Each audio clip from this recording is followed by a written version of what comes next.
If you're stuck in tutorial hell watching video after video, but still can't build on your own, you're not alone. People have asked me for very specific tutorials, like creating a full Pokemon game, and I get it. When everything's new, it's easy to feel overwhelmed, but let's break the cycle, starting now. So what is tutorial hell?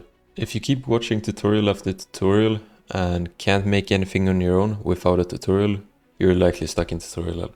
And it's more common than you think, but with a couple steps you can easily break free. So if you're fairly new to a game engine, I would recommend watching some longer tutorials in the 1 to 2 hour range to learn the basics of the engine. For Godot, that would be learning how scenes work and nodes. And a couple longer tutorials I would recommend are the Vampire Survivors tutorials, one by GD Quest, and then a longer series by Brano, and then of course the latest Godot tutorials by Brakis. And after you have watched those, you can start learning more specific things.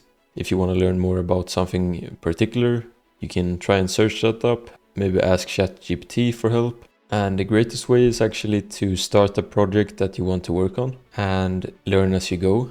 So just do your best to create a game, and every time you get stuck, it's fine to look up a tutorial, and the next time you get stuck on the same problem again, try looking what you did before and learn from that. Almost like you're building a library of things that you have done before, so you can do it again.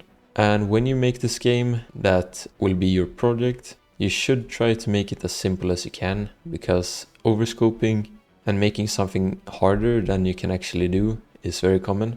And even if you think it's simple enough, it's probably still too difficult for you. And that's not to put you down, that's more to explain how difficult it actually is to make a game, especially when everything's new and there is so much to learn that you don't even know that you will have to learn.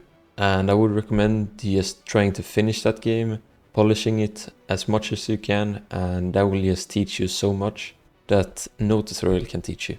And if you don't have a project in mind that you want to work on, you can sign up for a game jam. They're great for motivation, and they also help you with giving you a deadline, which probably helps you finish the game if you're struggling with getting things done on time.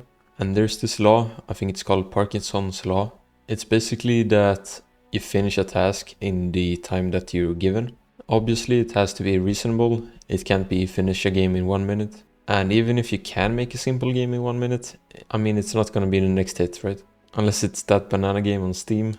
And another benefit from game jams is that you can find people to work with. So let's say you want to make a game, and for a game you need music, you need sound effects, you need code, you need models or assets.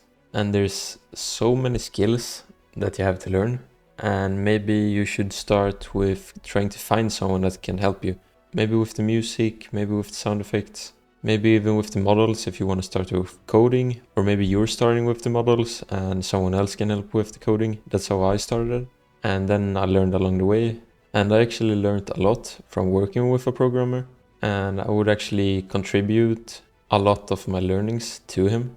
So don't watch tutorials for no reason. You should always have a reason for watching it. So if you're stuck in a problem, that's when you need the tutorial. You shouldn't really be watching tutorials for entertainment, but for a reason. And when you have made something, you have a library of things that you can reuse in the future, and that speeds up development if you want to start a new project. And many people are against AI, but I think it's one of the biggest things that has actually happened in recent years, because it's personally like having a personal assistant that can just help you with so much. I don't mean telling it to write all your code for you or something like that, but just asking how things work. And if you don't understand, you can ask it to explain in an easier way until you understand it. And without it, I'm not even sure that I would have gotten to the point I have.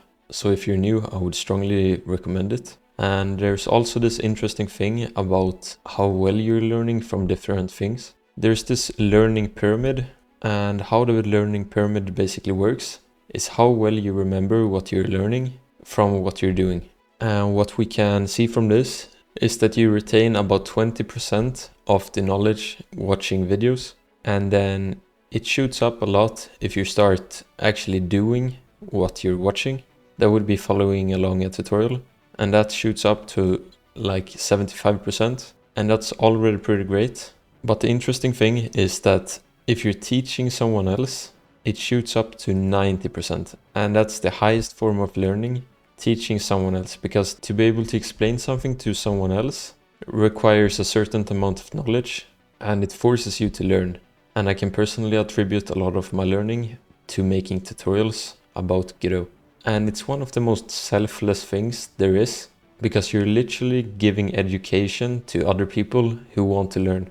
There's something beautiful about helping others, and with the help that you give them, they may be able to create something even greater than you would be able to. And if you even have the slightest interest in making tutorials or teaching someone else, I would strongly recommend it, because it's very fulfilling to do so. And lastly, I want to end on the mindset, because the Dunning-Kruger effect definitely applies to game development. At start, it feels so easy because you're getting this tutorial done and you feel like you have a game, but expanding on that just crushes you because it's so much harder to do it yourself. But just remember that for every project that you complete, it just gets easier and easier. You may be looking up to these people, creating big games and so on, but they have been doing this for over a decade for most of the time. And if you just keep on stacking and stacking, eventually you should get there. At least it's gonna get easier and easier, which is the main point. Hopefully I got some point across. So thanks for watching, and special thanks to my members. For source code, custom videos or coaching, check out my Ko-Fi, and I'll see you in the next one.